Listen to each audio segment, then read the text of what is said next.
Welcome to this week's episode of Are You Brave Enough? Today, we're going to be talking to Nikki Green, who has a unique ability to laugh in the face of danger. So, the title of today's show, you guessed it, Are You Brave Enough to Laugh in the Face of Danger?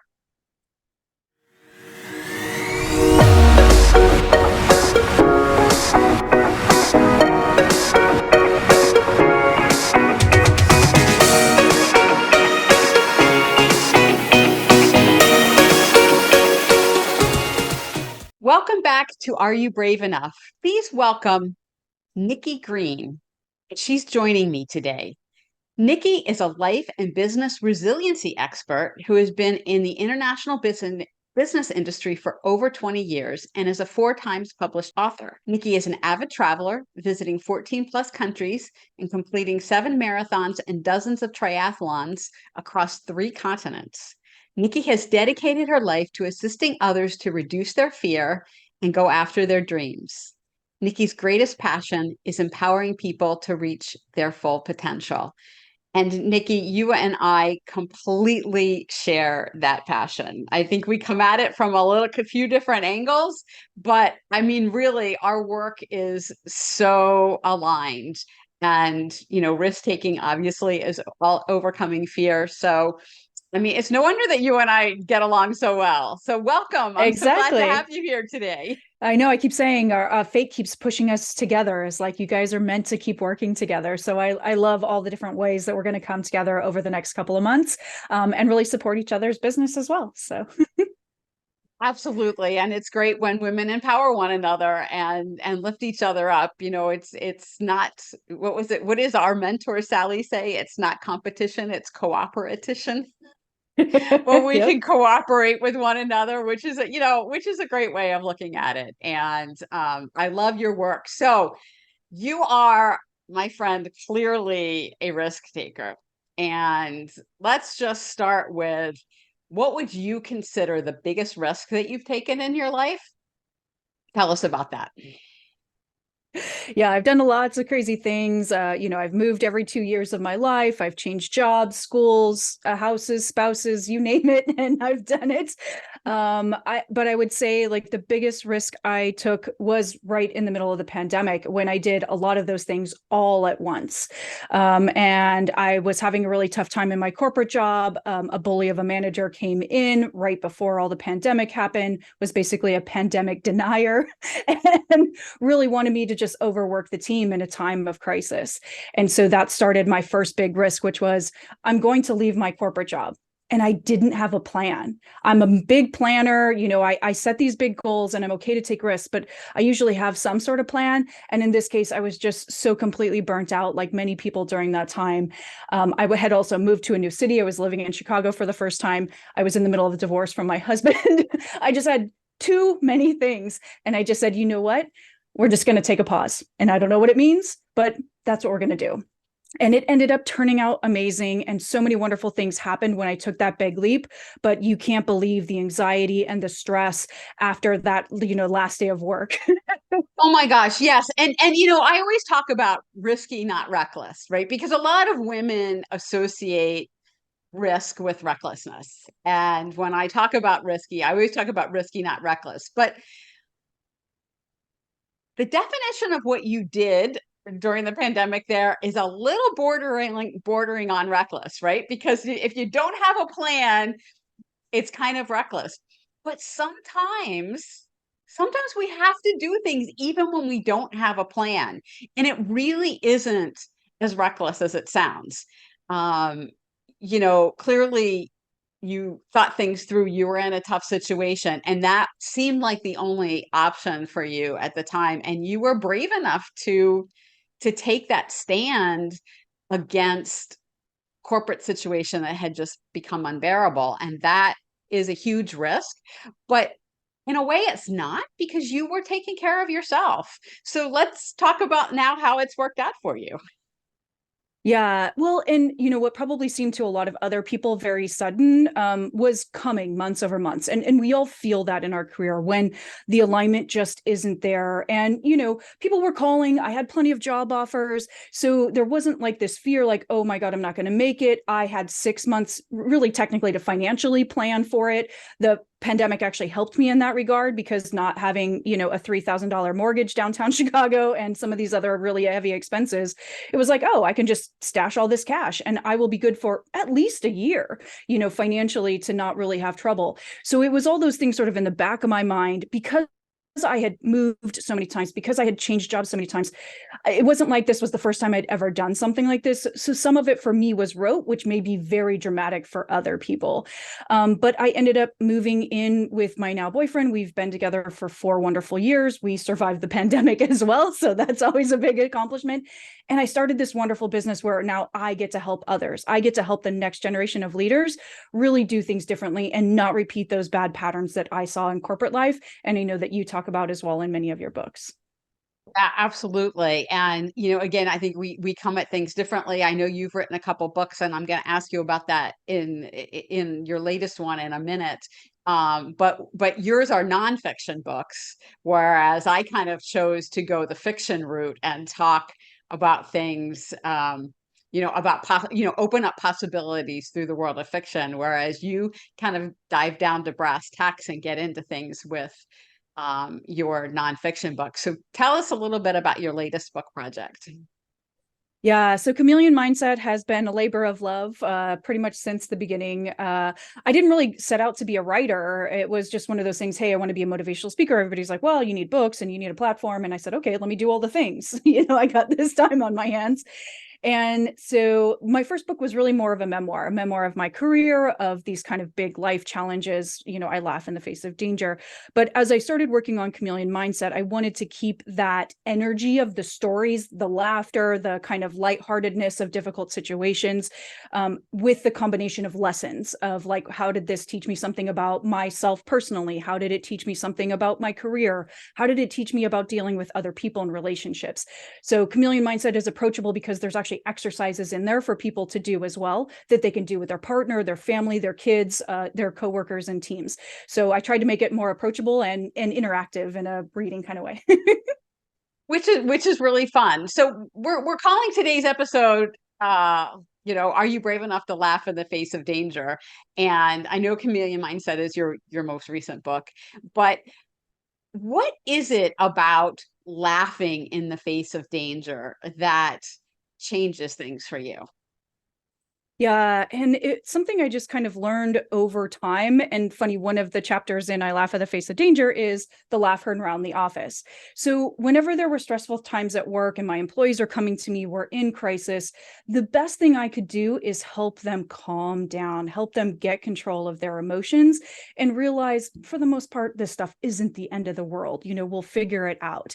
And so they would hear me laughing, across the hallway, coming out of a meeting, even very serious meetings, or joking with people before, to really help and make sure people reset, to realize we're human beings and we can just be normal together and we don't have to be quite so intense in these work environments. And I think a lot of people forgot that. And even, we're still doing stuff on Zoom, we should be able to laugh and have a good time together and enjoy the amount of hours we spend. 100%. And it's interesting because, that's one component that, when I talk about risk taking, I don't have laughter as a component, but you're making me rethink that now.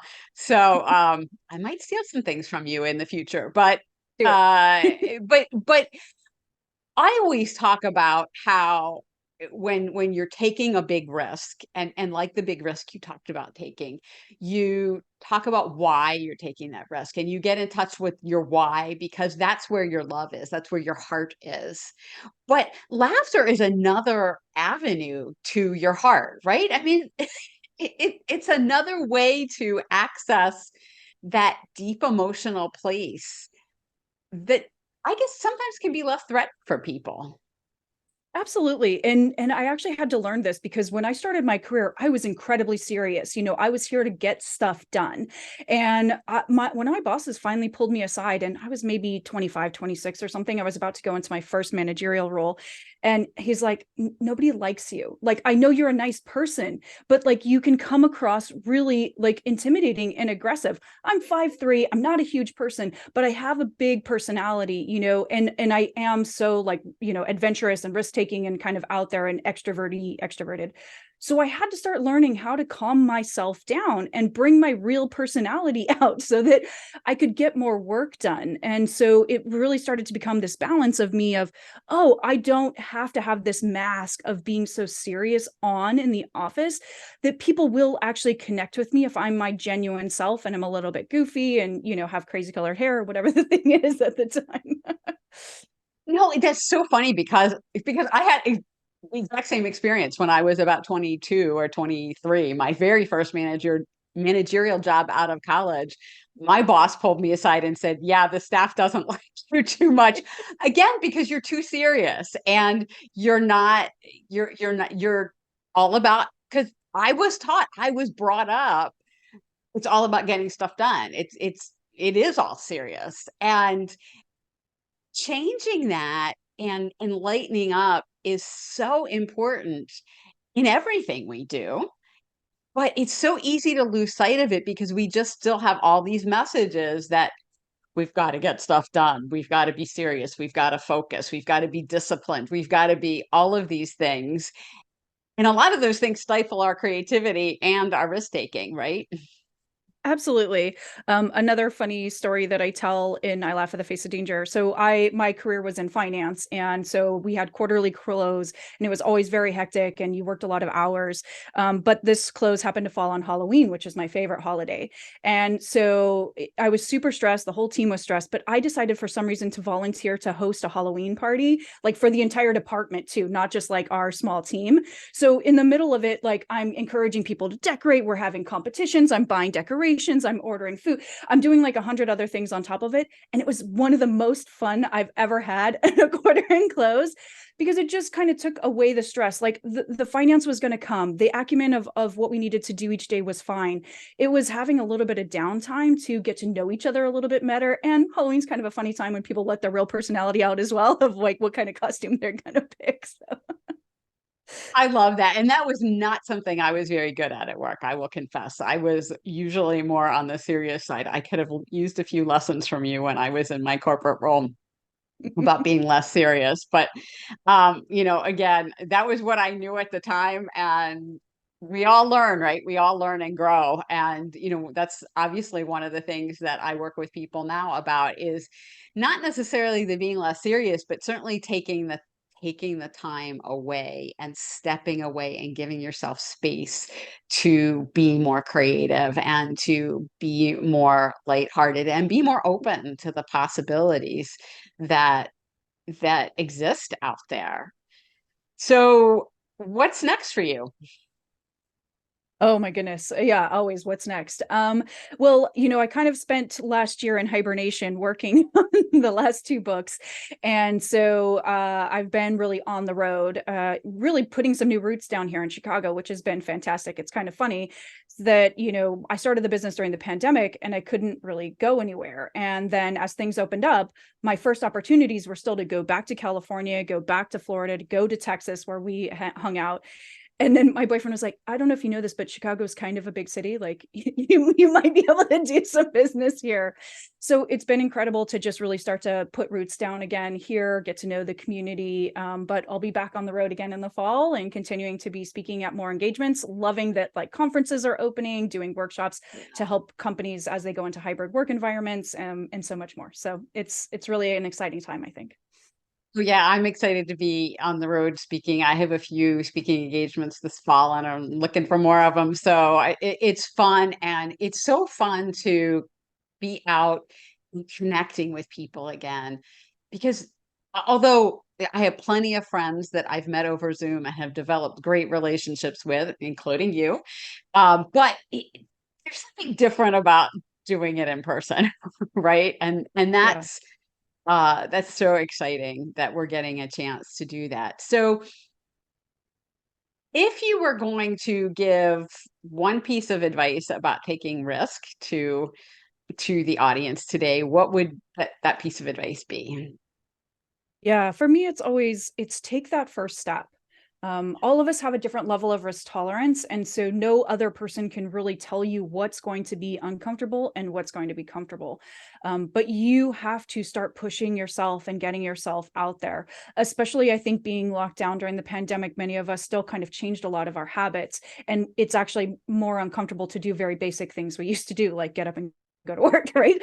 But it's taking that first step, which for me is always the hardest one, and then each step gets easier from there. Yeah, 100%. And I agree with that 100%. You have to take that first step. And to your point, you take that first step and you're amazed at what kind of doors and windows open for you.